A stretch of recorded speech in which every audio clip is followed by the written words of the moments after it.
निशिर-मोलो वीरेंद्र को अपने साथ ले गए और ये सभी घर से निकलकर तांत्रिक महाराज के पास पहुंचे। तांत्रिक महाराज, आप ठीक हैं? हम तो ठीक हैं, लेकिन जो अभी हुआ आप सभी ने देखा। निशिर-मोलो उस आदमी को ले गए, लेकिन वो वापस कैसे आ सकते हैं? वो तो चले गए थे ना। हे भगवान, एक तरफ उस संक्रमण का डर जो पूरे देश को अपनी चपेट में ले रहा है, दूसरी तरफ दमयंती और तीसरे ये निशिर-मोलो। ऐसा लग रहा है कि खतरा हर तरफ से हमारी तरफ ही बढ़ रहा है। जब तक हमें निशिर-मोलो के वापस आने का रीजन पता नहीं चल जाता, तब तक हमें उनसे उसी तरह खुद को बचाना पड़ेगा जैसे पहले बचाया करते थे।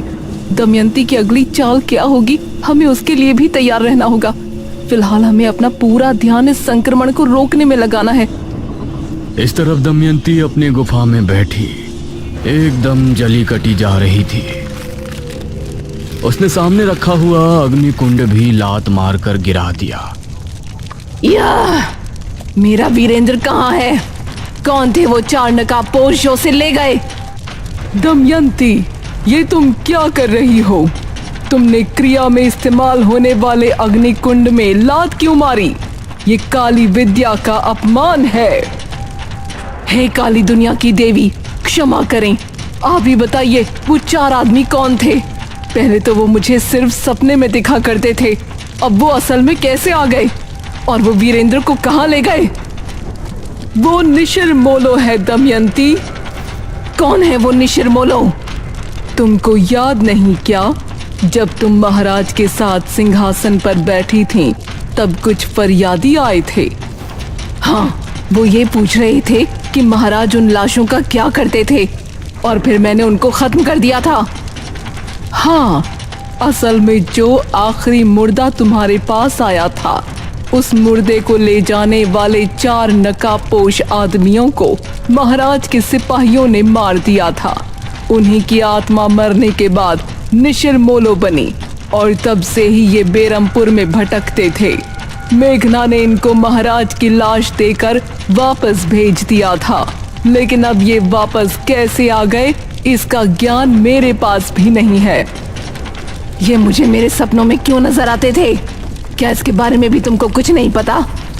जिस तरह भगवान अपने भक्त को पहले ही चुन लेता है, उसी तरह शैतान ने भी तुमको पहले ही चुन लिया था, और शैतान जिसको चुन लेता है वो उसके भविष्य काल की कुछ तस्वीरें उसको पहले ही दिखाना शुरू करता है। इस पर दमयंती ने अपने सपने को फिर से याद किया। आधी रात का पहर था, चारों तरफ घना जंगल। दमयंती डरी सहमी सी अंधेरे के बीच खड़ी थी। ये मैं कहाँ आ गई? क्या मैं सही जगह हूँ? वो इधर उधर देख रही थी, लेकिन घने जंगल के अलावा कुछ भी नजर नहीं आ रहा था। तभी उसे एक आवाज सुनाई दी। ये आवाज सुनकर वो अचानक से डर गई और झाड़ियों के बीच जा छिपी। उसने देखा कि 4 आदमी कंधे पर एक ताबूत उठाए आगे बढ़ रहे हैं, और उन्हें पहचानते ही वो बेहद डर गई। हे काली दुनिया की देवी, मुझे बचा लीजिए। तो क्या मैं उनसे बचने के लिए ऐसे भी भटकती फिरूंगी? वो मेरा भविष्य है। भविष्य कभी भी बदल सकता है दमयंती। उन्होंने बस तुमको आगाह किया है कि वैसा हो सकता है। नहीं, ऐसा कभी नहीं होगा। मेरी शक्तियों के आगे दुनिया की कोई शक्ति बड़ी नहीं है।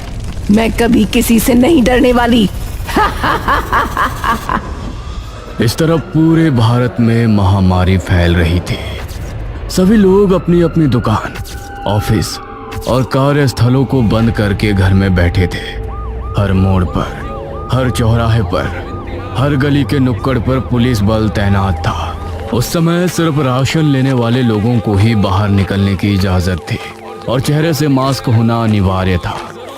मास्क का चेहरे पर ना होना एक बहुत ही गंभीर अपराध जैसा बन गया था। उस संक्रमण के चलते लोगों की मौतें भी अब बढ़ती जा रही थी।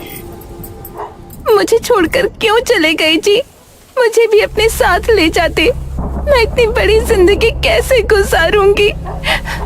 तभी वहां पर उस मृत आदमी का बेटा आया। राजू, तू अकेला कैसे आया है? मोहल्ले वालों को बुला कर ला, अर्थी उठने का समय हो गया है।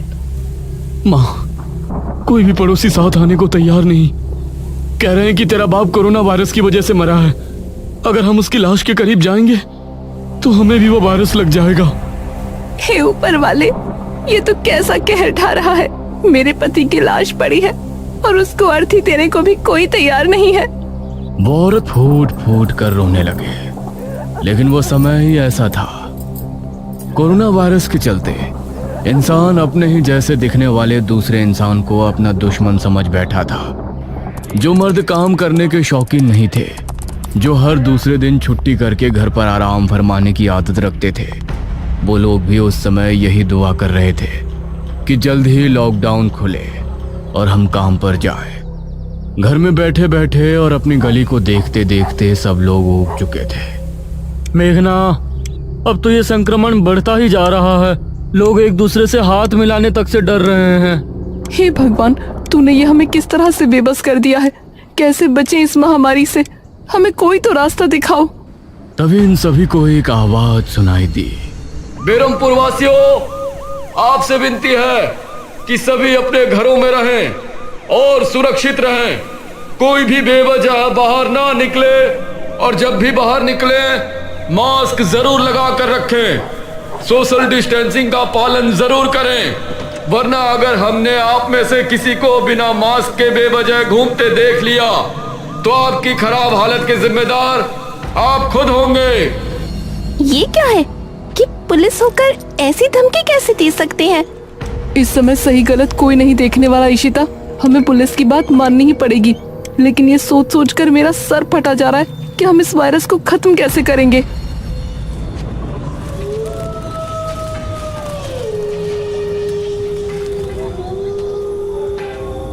रात के 12 बजे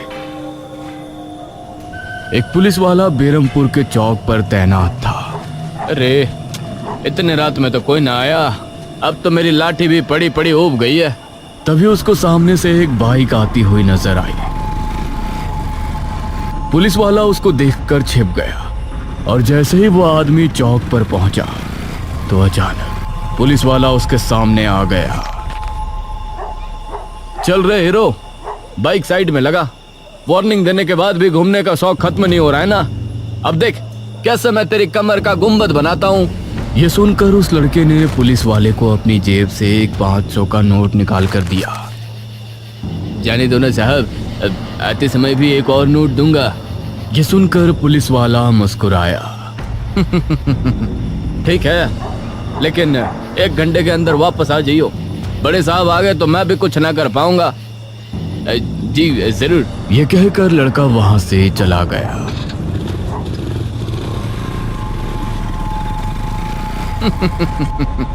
अगर ऐसे ही बेवकूफ मिलते रहे तो अच्छी कमाई हो जाएगी। उसी समय गांव में आवाज गूंजने लगी। निशिर मोलो पहले के जैसे ताबूत कंधों पर उठाए बेरमपुर का भ्रमण करने लगे, जिसे सुनकर गांव के लोगों के दिलों की धड़कनें तेज हो गई। हे भगवान, ये निशिर मोलो फिर से वापस आ गए। ये तो निशिर मोलो की आवाज है ना? हाँ, लगता है वो फिर से अपने शिकार की तलाश में निकले हैं। हम में से कोई बाहर नहीं जाएगा।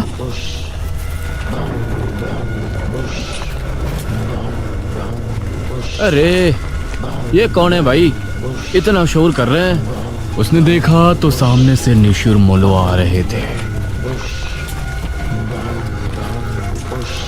अरे, ये कौन है? ओहो, पुलिस के डर से रात में अर्थी लेकर जा रहे हैं। कोई बात नहीं, आने दो। इनसे तो सीधे 10,000 लूंगा। वो करीब आए तो उसने देखा कि उनके चेहरे पूरी तरह से ढके हैं। उसने अपनी लाठी उठाई और खुद ही उनके सामने आ गया। अरे, ओ रुक जाओ, ऐसे पूरे मुंह को ढकने से तुम बच नहीं पाओगे। ये कपड़ा नहीं, चेहरे पर मास्क होना जरूरी है। जल्दी से अपने अपने चेहरे दिखाओ। मास्क लगाया या नहीं? ये सुनते ही निशिर मोलो की आंखें लाल लाल चमक उठी, जिसे देखकर पुलिस वाले की सिट्टी पिट्टी गुम हो गई। तभी ताबूत खुल गया और उससे सुनहरी रोशनी निकलकर पुलिस वाले को ताबूत में खींच कर ले गई। सभी गांव के लोगों को पुलिस वाले की चीख सुनाई दी और फिर वो भयानक आवाजें दूर जाते जाते खत्म हो गई। तांत्रिक महाराज, आप कुछ तो सोचिए, कुछ तो हल निकालिए इस महामारी का। मृत्युंजय अमृत को हम पूरे इंडिया में तो नहीं भेज सकते, ऐसे में कोई तो रास्ता होगा ना। बेटी, तुम्ही ने पिछले जन्म में अपने राज्य को महामारी से बचाया था। मुझे लगता है कि इस महामारी से बचने का उपाय भी हमें तुम्हारे पिछले जन्म, तुम्हारे अतीत से ही मिलेगा। यह सुनते हुए मेघना तांत्रिक महाराज को बड़े गौर से देख रही थी। शायद ही उसे उनकी बातें समझ आ गई थी।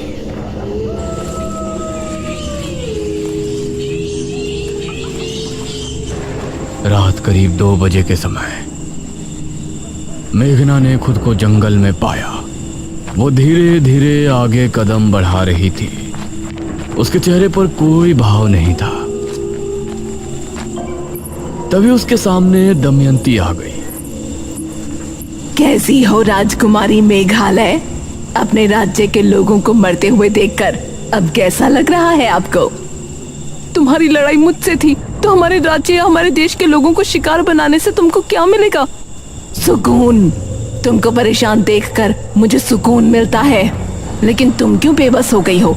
अब तो तुम भी नई हो, जमाना भी नया है। बचाओ अपने इस राज्य को, अपने देश को।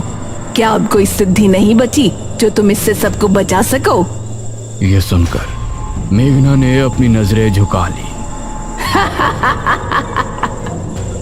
और दमयंती गायब हो गई। हे ऊपर वाले, मुझे कोई तो रास्ता दिखाओ। मैं इस तरह से लोगों को मरते और उनके बीच एक दूसरे के लिए नफरत भरते हुए नहीं देख सकती। तभी उसको सामने से एक तेज रोशनी फैलती नजर आई। मेघना ने अपनी आंखों पर हाथ रख लिया और उसे देखने की कोशिश की। उसने पाया कि सामने मृत्युंजय अमृत का पेड़ है और उसके पास ही निशिर मोलो भी उसकी तरफ आ रहे हैं। नहीं! अगले ही पल मेघना ने खुद को राजमहल में खड़ा पाया, लेकिन इस समय वो राजकुमारी मेघालय के रूप में थी। वो अपने कक्ष में थी और उसके हाथ में एक किताब थी। इस किताब में हमने राजमहल से आश्रम जाने और वहाँ पर हमारी सिद्धि को प्राप्त करने तक की सारी गाथा लिखी है। वो पल हमें हमेशा याद रहेंगे। उसने उस किताब को अपने पलंग के बराबर में लगी शाही अलमारी के अंदर रख दिया और फिर वो अपने बिस्तर पर जाकर लेट गई। मेघना उठ, उठ ना यार, अब क्या हुआ तुझे? मेघना को इशिता ने नींद से जगाया। वो पूरी तरह पसीने से भीगी थी। Are you okay? हाँ, मैं ठीक हूँ। सपने में दमयंती आई थी। मेघना, खुद को संभाल ना यार। तो पिछले जन्म में राजकुमारी थी, इस जन्म में तू इतनी टेंशन क्यों ले रही है? इस महामारी से निपटने की जिम्मेदारी गवर्नमेंट और हेल्थ ऑर्गेनाइजेशन की है, तेरी नहीं। अरे यार, मुझे बहुत ही जरूरी बात पता चली है। तू चल अभी। इस टाइम कहाँ जा रही है तू? मेघना इशिता को लेकर अनुज के कमरे में पहुंची।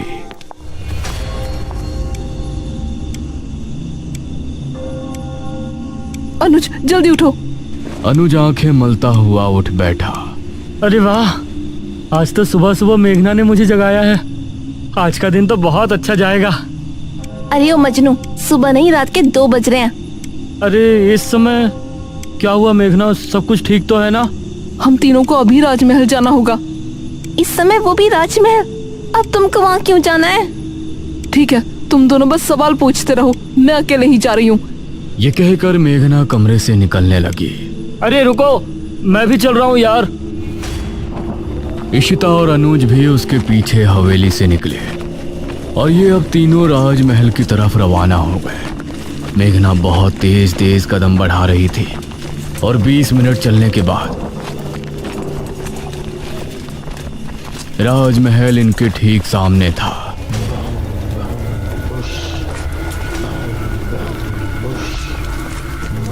अरे निशिर बोलो।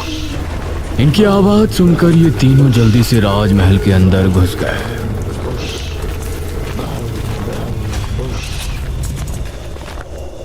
थैंक गॉड, मुझे तो लगा था कि आज हम गए। मेरे साथ आओ। मेघना अपने कक्ष में पहुंची।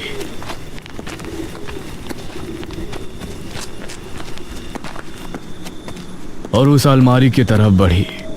उसने अलमारी खोलकर उसके अंदर देखा तो वो किताब अभी भी वहीं रखी थी। थैंक गॉड, ये किताब अभी यही है। क्या है इस किताब में? पिछले जन्म में जब मैं राजकुमारी मेघालय मृत्युंजय अमृत के पेड़ को उगाने वाले बीज की सिद्धि हासिल करने गई थी, तो उन्होंने वहां जाने से लेकर वापस आने तक की सारी दास्तान इसमें लिखी थी। मुझे लगता है इसके जरिए हमें ये पता लग सकता है कि इस महामारी जिसे लोग कोरोना वायरस कह रहे हैं उससे कैसे बचा जा सकता है। हे भगवान, अब एक और किताब। चलो अब घर वापस चलते हैं, ठीक है? या इसको पढ़ना भी यही है? हाँ चलो। सॉरी तुम दोनों को परेशान किया, लेकिन मुझे एक एक पल बहुत भारी लग रहा है। कोई बात नहीं राजकुमारी मेघालय, हम तो आपकी प्रजा है। जो आप आज्ञा देंगी उसको फौरन मान लेंगे। ये तीनों अब वापस घर के लिए निकल गए, लेकिन अभी भी इनको दूर से निशिर मोलो की आवाजें सुनाई दे रही थी। इस तरफ दमयंती गुफा से निकली। बहुत गुस्सा आ रहा है। आज तो मन कर रहा है इकट्ठा कई लोगों का खून पी लूं। एक चौराहे पर दो पुलिस वाले बैठे थे।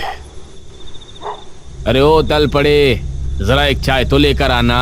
सर, आपने मास्क क्यों निकाल दिया? अरे तू मुझे ज्ञान दे रहा है? दरोगा हूँ मैं, दरोगा। तभी इन दोनों को सामने से एक पायल की छन छन सुनाई दी। अरे ये कौन मंजुलिका निकल आई लॉकडाउन में घर से बाहर? इन दोनों ने गौर से उसे देखा तो पाया वो लड़की दमयंती ही थी। उसकी खूबसूरती देखकर इंस्पेक्टर की आंखों में अजीब सा नशा उतर आया। ए कहाँ जा रही हो मैडम? पहली बार मेरा खुद अरेस्ट होने का मन हो रहा है। क्या भला की खूबसूरत हो तुम। अगर तुम लोगों को अपनी आज की रात यादगार बनानी है तो मेरे पीछे आओ। यह कहकर दमयंती मुस्कुराई और फिर झाड़ियों के पीछे चली गई। अरे वाह, मुझे तो आज की रात सारी जिंदगी याद रहेगी। इंस्पेक्टर भी झाड़ी के पीछे चला गया और अगले ही पल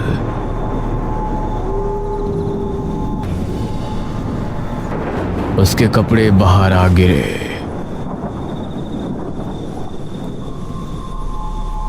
वाह, आज तो सर की ईद और दिवाली एक साथ मन गई।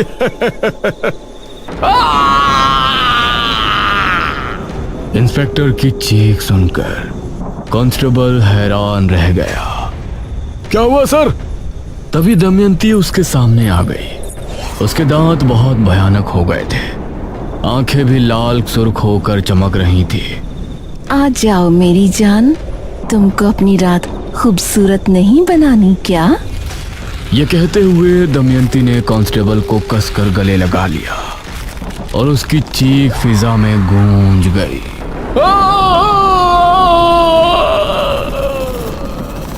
इस तरफ मेघना ने उस किताब को खोला और पढ़ना शुरू किया, जिसके अंदर उसके पीछे जन्म की गाथा उसी के हाथों लिखी गई थी।